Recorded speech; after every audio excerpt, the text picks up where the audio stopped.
सभी को प्रणाम।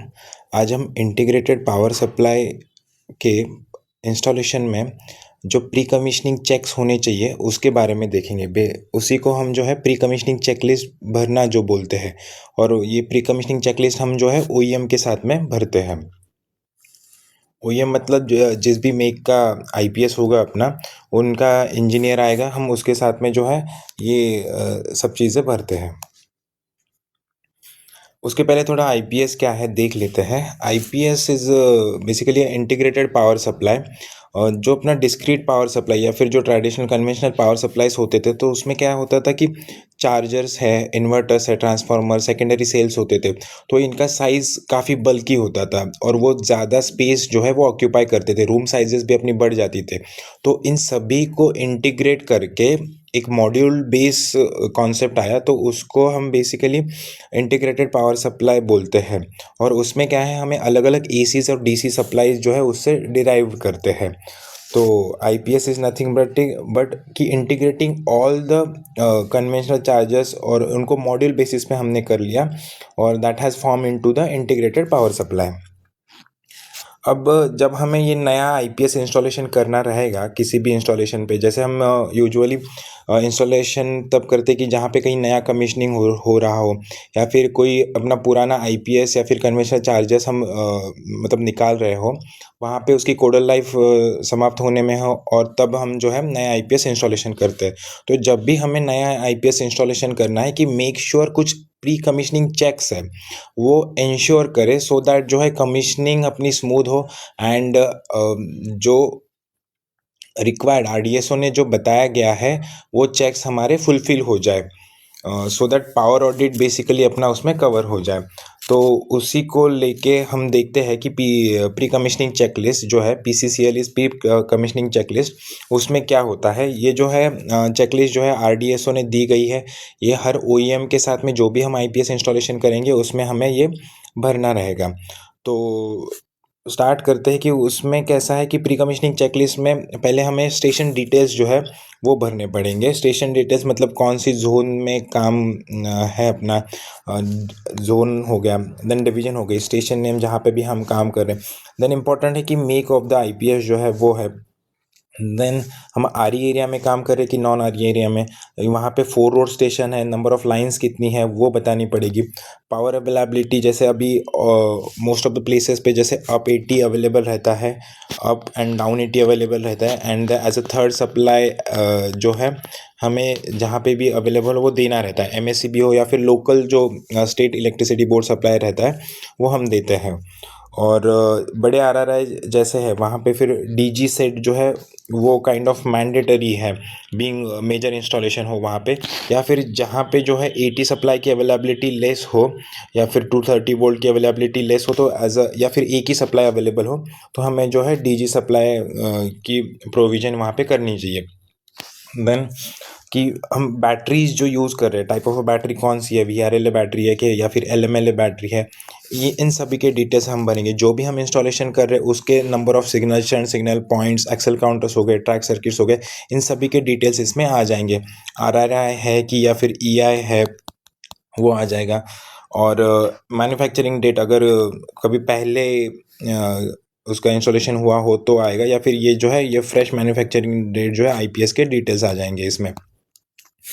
अभी इसमें आगे चेक करते हैं कि ये जो इनपुट आईपीएस सीरियल नंबर वगैरह है वो थोड़ा देख लेते हैं कि हमें कहाँ पे मिलेगा।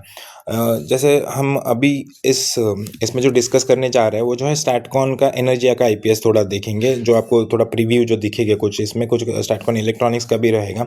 तो हम स्टैटकॉन का ही थोड़ा ओरिएंटेड चल रहे हैं कि उसमें जैसे आईपीएस का सीरियल नंबर हो, उसका आरडीएसओ स्पेसिफिकेशन क्या है, कब का मेक है, डेट ऑफ इंस्टॉलेशन, ये डिटेल्स आपको यहाँ पे जो एसएमपीएस पैनल है, FRVC पैनल, उसमें यहाँ पे आपको एसएमआर के ऊपर सामने दिखेंगे। उसी को थोड़ा जूम आउट करते हुए आपने देखोगे यहाँ पे सीरियल नंबर है, इनपुट दिया हुआ है वहाँ पे, इनपुट क्या चाहिए उसको, 230 वोल्ट चाहिए, एसी सिंगल फेज चाहिए रहेगा, देन स्पेसिफिकेशन है, उसका वर्जन है, और मैन्युफैक्चरिंग ईयर है उसका। तो ये डिटेल्स जो है आपको वहाँ उसमें अवेलेबल मिल जाएंगे।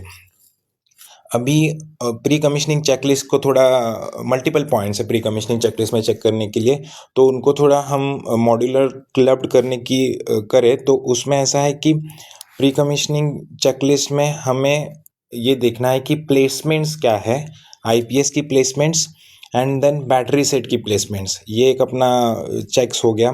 Then supply, availability of the supply, उसका अप 80 अवेलेबल है, डाउन 80, हम आगे उसको इन डिटेल देखेंगे, तो वो एक रहेगा। Then earthing and lightning protection, उसके क्या प्रावधान है, हमने क्या दिए हैं आईपीएस, नए आईपीएस को जो इंस्टॉल कर रहे हैं। देन लोड कैलकुलेशन और द लोड डिटेल्स, जो हम अलग अलग डीसी डीपी वाला हो या फिर एसी डीपी वाले लोड क्या देने वाले हैं आईपीएस पे, इन्वर्टर पे क्या रहेगा, कौन से ट्रांसफार्मर्स रहेंगे, उसकी डिटेल्स जो है हमें प्री कमीशनिंग चेकलिस्ट में भरने पड़ेंगे। देन इन द लास्ट आता है कि सब कुछ इंस्टॉलेशन होने के बाद में जैसे हम एक एक मॉड्यूल या फिर इन्वर्टर्स फेल करके देखेंगे तो पीएफसी कॉन्टैक्ट्स जो हम डेटा लॉगर में वायर करते हैं तो उसका चेकिंग जो है वो भी इसमें इंक्लूड किया गया है। तो इनको वन बाय वन देखते हैं।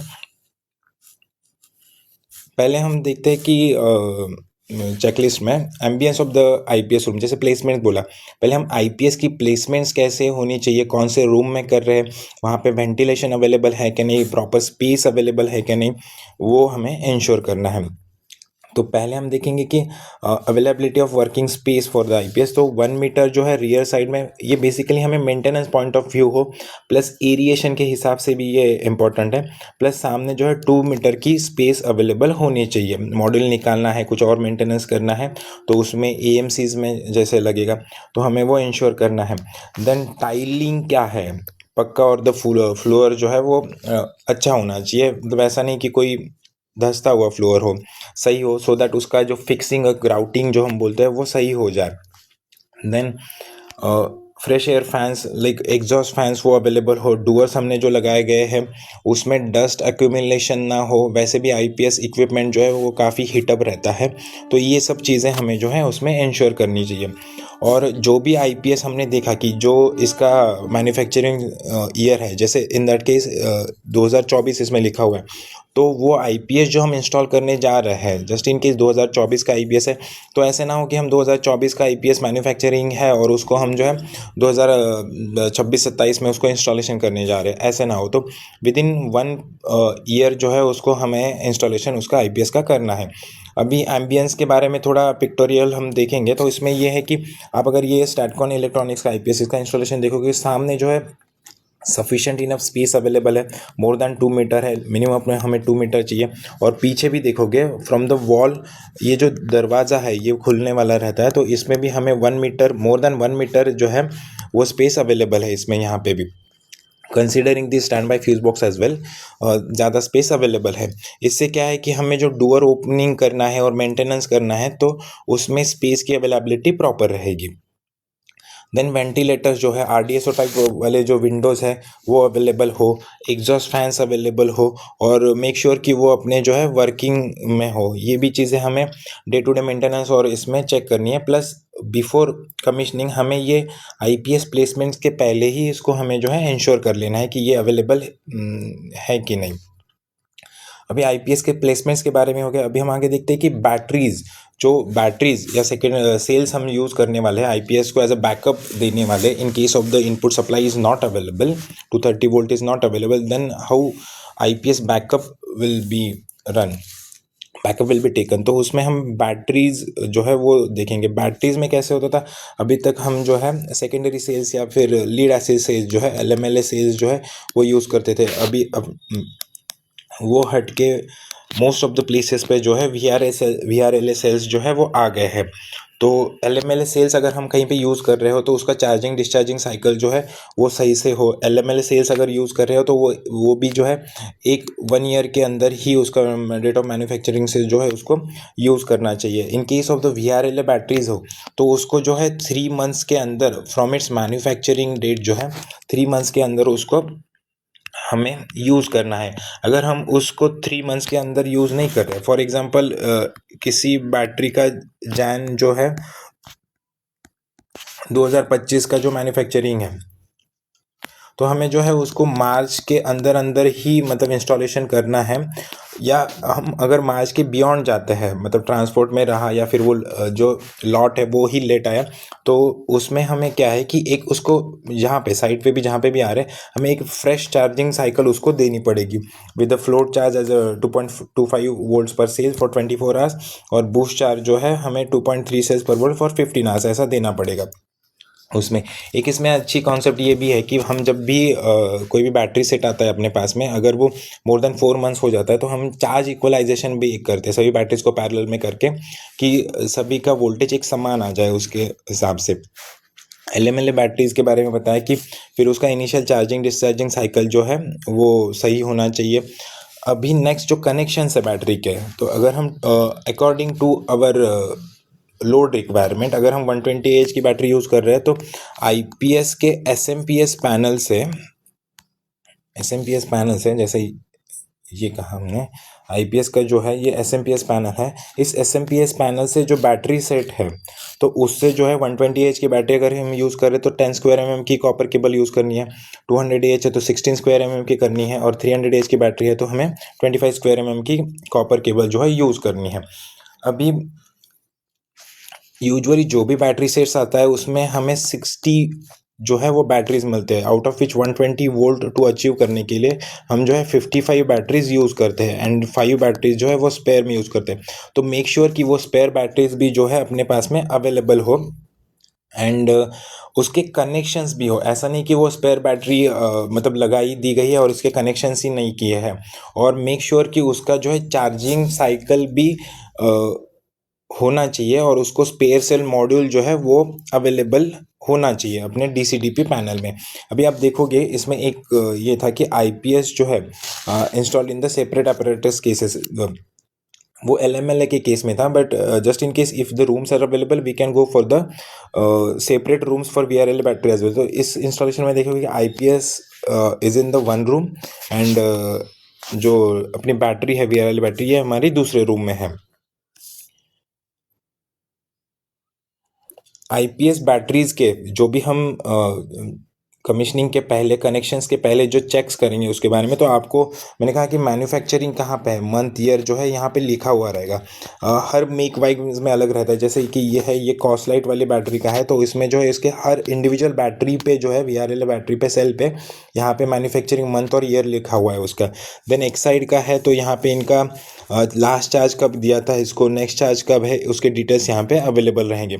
एनईडी बैटरीज का है तो मैन्युफैक्चरिंग इसका अवेलेबल रहेगा, मॉडल नंबर दिया हुआ है इसमें, date, last date of charge और due date of next charge भी अवेलेबल है। तो इससे क्या है कि जो 3 मंथ्स वाला क्राइटेरिया है या फिर जो कंपनी स्पेसिफाइड है उनके स्पेसिफिकेशन के हिसाब से हम जो है चार्जिंग साइकिल उसकी यूज़ करते हैं। फॉर एग्जांपल इस केस में देखेंगे कि चार्जिंग इसको 20/1/25 को किया गया था सपोज, और नेक्स्ट जो चार्ज है 19/7/25 को किया था। अगर हम हमारे पास में बैटरी जो है 8th मंथ में आती है, तो हमें जो इसको एक फ्रेश चार्जिंग साइकिल देना पड़ेगा। तो कमीशनिंग के दौरान हमें ये चेक करना है कि जो भी हम बैटरी सेट लगा रहे हैं तो उसकी कंडीशन क्या है, मैन्युफैक्चरिंग कब का है, और उस ये इंश्योर करने के बाद ही विथ द ओईएम वो जो है हमें इसको सर्किट में लेना है, बैटरी को आईपीएस लोड में लेना है। अभी ये आप देखोगे कि यहाँ पे बैटरी के कनेक्शंस किए गए हैं, जैसे बताया था कि इन दिस केस पिक्चर में जो दिया हुआ है वो 300 की बैटरी। अब 300 की बैटरी के लिए बताया गया था कि 25 स्क्वायर mm की हम जो है कि पावर केबल यूज़ करेंगे। तो